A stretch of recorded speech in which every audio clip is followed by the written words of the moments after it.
The chosen soul has already won. This truth is not bound by time, nor is it subject to the fluctuations of earthly circumstances. Victory, in its truest form, is not about conquering the external world but about overcoming the illusions that veil the eternal reality. The soul that is chosen is not chosen because of merit, nor because of effort alone. It is chosen because it has recognized its true nature, because it has remembered. To say that the chosen soul has won is to acknowledge that it has transcended the need for validation from the world. It no longer fights battles that do not belong to it. It has relinquished the struggle against illusions and has embraced the quiet authority of truth. This is not a victory that is loud or celebrated in the eyes of many. It is a victory that is unseen, unnoticed by the unawakened, and yet it reverberates through the deepest layers of existence. What does it mean to win? To win is not to stand on a podium while others fall beneath. To win is to awaken while others sleep, to perceive what others ignore, to surrender to the flow of divine will while others resist. The chosen soul does not seek to dominate, for domination is a game of the ego. It does not seek to be praised, for praise is fleeting and belongs to the realm of illusions. It does not seek to prove anything, because what it is can never be questioned by those who see clearly. The path of the chosen soul is not without suffering. In fact, suffering is often its companion for a time. But suffering itself is not the enemy, it is the fire that refines. The chosen soul does not escape suffering by running from it, but by transmuting it into wisdom. It learns to see pain not as punishment but as a gift, a means through which the false layers of the self are burned away, revealing the luminous core beneath. The world does not always recognize the victory of the chosen soul. It may mock it, misunderstand it, or even seek to silence it. But the world's perception is irrelevant. The victory of the chosen soul is not dependent on external acknowledgement. It does not require applause, nor does it falter in the face of rejection. It is a silent triumph, a quiet ascension beyond the reach of the transient. To have won is to have let go. The chosen soul has let go of the need to be understood, of the desire to belong to what does not resonate with its essence. It has let go of attachments that once seemed essential but were, in truth, chains disguised as comforts. It has let go of the illusions of time, the burden of past regrets, the weight of future anxieties.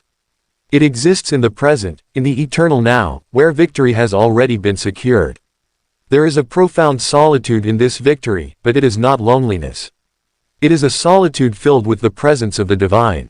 The chosen soul does not crave company that does not understand its silence, nor does it seek validation from voices that do not speak its language. It walks its path with certainty, even when the path is narrow, even when the road is steep, even when the journey is unseen by those around it. And yet, the victory of the chosen soul is not selfish. It does not hoard its light. It does not retreat into itself and abandon the world. Rather, it becomes a quiet beacon. It does not force enlightenment upon others, but it carries the presence of truth wherever it goes. Those who are ready will recognize it. Those who are not will resist it or remain blind to it.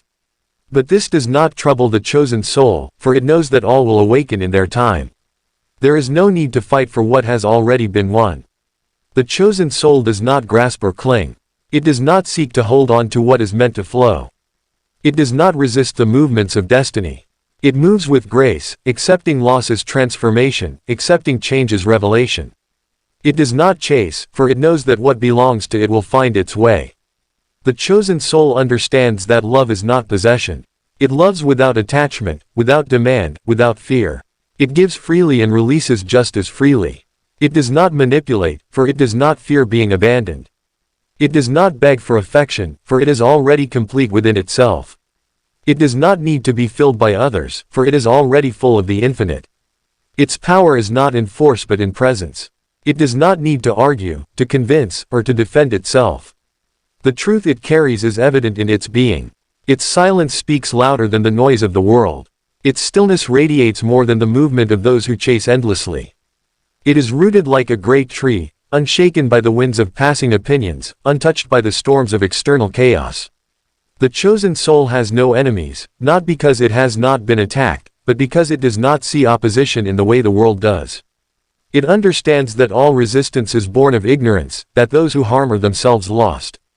It does not waste its energy in retaliation, for it knows that justice is woven into the very fabric of existence. The chosen soul does not seek vengeance, for it has no need. What is true will stand, and what is false will crumble on its own. Its victory is not in having more but in needing less.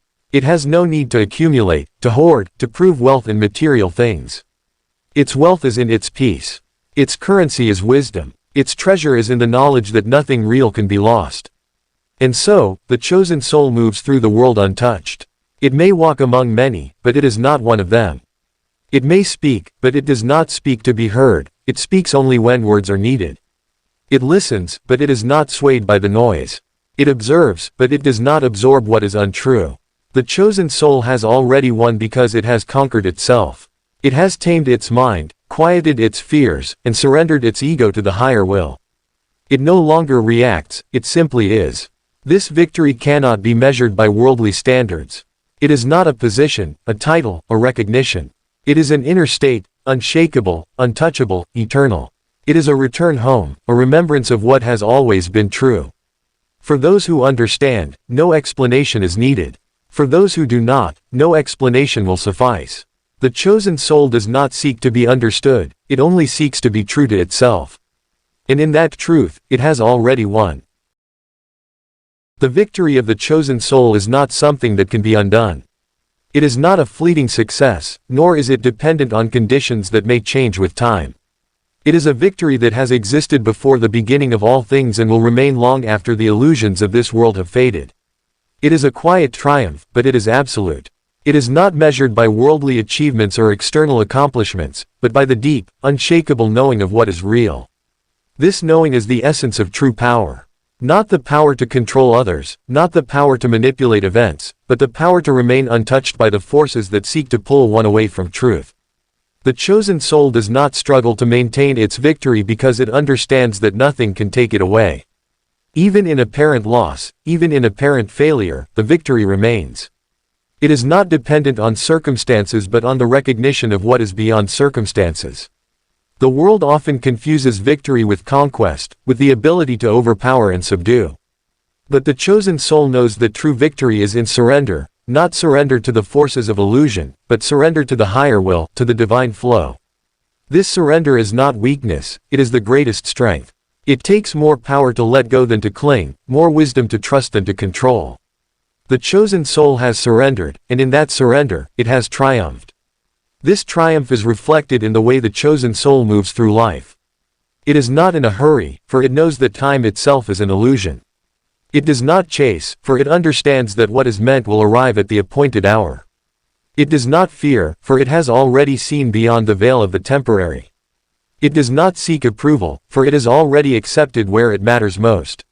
Even when the world resists, even when challenges arise, the chosen soul remains still. Not because it is passive, but because it knows that resistance only strengthens illusions. It does not need to prove anything, for truth does not require validation. It does not need to fight against the darkness, for darkness is nothing but the absence of light, and where the chosen soul walks, light is present. The chosen soul has no enemies. Not because no one opposes it, but because it sees through the illusion of separation. Those who stand against it do so out of ignorance, out of blindness, out of wounds they do not yet understand. The chosen soul does not seek revenge, for it knows that justice is woven into the fabric of existence. It does not need to punish, for all things return to their source.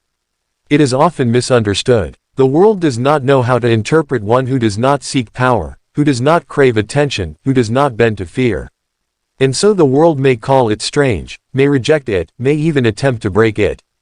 But the chosen soul cannot be broken, for it does not stand on the foundations that the world can shake. It stands on eternity. It does not demand recognition. It does not seek to be known. If it is seen, it is seen. If it is ignored, it is ignored. Neither affects its state. It is free from the cycle of seeking and avoiding, of craving and resisting. It simply is. There is a profound silence within the chosen soul. A silence that speaks louder than words, a silence that carries weight beyond sound. This silence is not emptiness, but fullness. It is the silence of knowing, of certainty, of completion.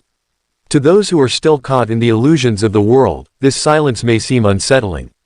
They may try to fill it with noise, with distractions, with demands for explanation. But the chosen soul does not engage in what does not serve truth. It does not waste energy explaining what cannot be explained to those who are not yet ready to hear. Yet, despite this silence, the chosen soul is not detached from the world. It is here, fully present, fully engaged, but in a way that is different. It is in the world but not of it. It moves through the same streets, breathes the same air, walks among the same people, but it sees what others do not see, hears what others do not hear, knows what others do not know. This knowing is not arrogance. It is not superiority. It is simply the result of having awakened. A bird does not feel superior to the fish because it can fly, nor does the fish resent the bird for its wings. Each follows its nature. The chosen soul follows its nature. It does not seek to convince those who are not ready to leave the ground. Its presence is enough. The chosen soul does not need to change the world with force, for the world is already changing. Its very existence shifts the fabric of reality. Wherever it goes, even in silence, it leaves an imprint, a ripple of truth. It does not need to be seen for its work to be done. It is patient. It does not rush enlightenment, does not force awakening. It understands that all things unfold in their time. A flower does not demand the bud to bloom before its season. The chosen soul waits, watches, and moves when the time is right. And when the time comes, it acts, not with desperation, not with aggression, but with precision and clarity. It speaks when the words are necessary. It moves when movement is required. It steps forward not because it desires recognition, but because it is called. The world does not always recognize the presence of the chosen soul. It may overlook it, may dismiss it, may even resist it.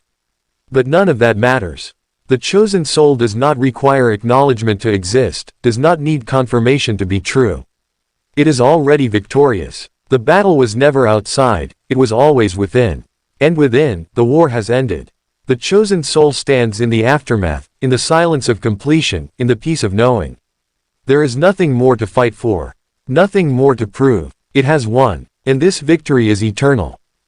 The victory of the chosen soul is not a momentary triumph but an eternal state of being. It is not something that comes and goes, nor is it something that can be taken away. The chosen soul has transcended the struggles that bind ordinary existence. It no longer seeks, for it has already found. It no longer battles, for there is nothing left to conquer. It no longer yearns, for it is already complete. The world, in its blindness, does not understand this victory. It measures success by numbers, by possessions, by influence over others. But the chosen soul has stepped beyond these illusions. It has no need to prove its worth, no desire to display its power. It walks in quiet certainty, unshaken by the tides of circumstance. Many misunderstand the chosen soul. They see its silence as weakness, its stillness as passivity. They wonder why it does not fight, why it does not struggle, why it does not claim dominion over what it could easily possess. But they do not realize that the chosen soul has no interest in temporary crowns, no desire for fleeting authority. It does not need to rule because it is already sovereign within itself. The chosen soul does not live for the world's validation. It does not crave applause, nor does it fear rejection. It does not seek approval, for it is already accepted where it matters most. It does not fear abandonment, for it is never truly alone. It is held by something far greater than the shifting loyalties of men. It belongs to eternity. This is why the chosen soul moves differently. It does not rush. It does not chase. It does not force. It understands that all things unfold in divine timing, that nothing real can be lost, and that what is truly meant will always find its way. It moves with grace, flowing effortlessly with the current of existence. It does not resist what comes, nor does it cling to what goes. It trusts, and in that trust, it is free. Even in the face of trials, the chosen soul remains unshaken. Pain may come, but it does not destroy. Loss may visit, but it does not take away what is eternal. The chosen soul has suffered, but it has not been defeated. It has been tested, but it has not been broken. If anything, every trial has only made its victory more complete. Every hardship has only deepened its wisdom, every wound has only opened the door to greater light. The world cannot comprehend this kind of victory. It looks for evidence in wealth, in status, in recognition. But the chosen soul's victory is not of this world. It is not found in possessions, nor in titles, nor in the fleeting praise of men. It is found in the unshakable knowing of truth, in the quiet power of presence, in the depth of a soul that has nothing to fear. The chosen soul is not bound by the past.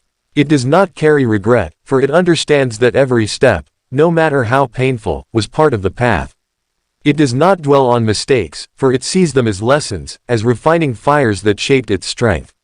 It does not long for what was, for it is fully present in what is. Nor is it trapped by the future. It does not live in anxiety, for it knows that all is unfolding as it should. It does not cling to plans, for it understands that the greatest wisdom is to move in harmony with the flow of existence. It does not fear the unknown, for nothing is truly unknown to the one who trusts. The chosen soul moves in stillness, even when surrounded by chaos.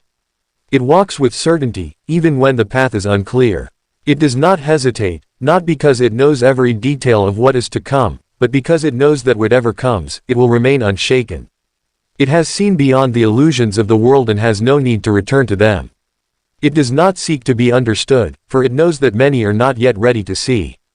It does not try to convince, for truth does not require persuasion. It simply exists in its fullness, radiating light without effort, offering wisdom without force. Those who are ready will recognize it. Those who are not will pass it by. And both are as they should be. There is a deep peace in this victory, a peace that cannot be disturbed by the noise of the world. It is the peace of knowing that nothing real can be threatened, that nothing false can endure. It is the peace of having let go of all that does not serve, of having surrendered fully to what is true.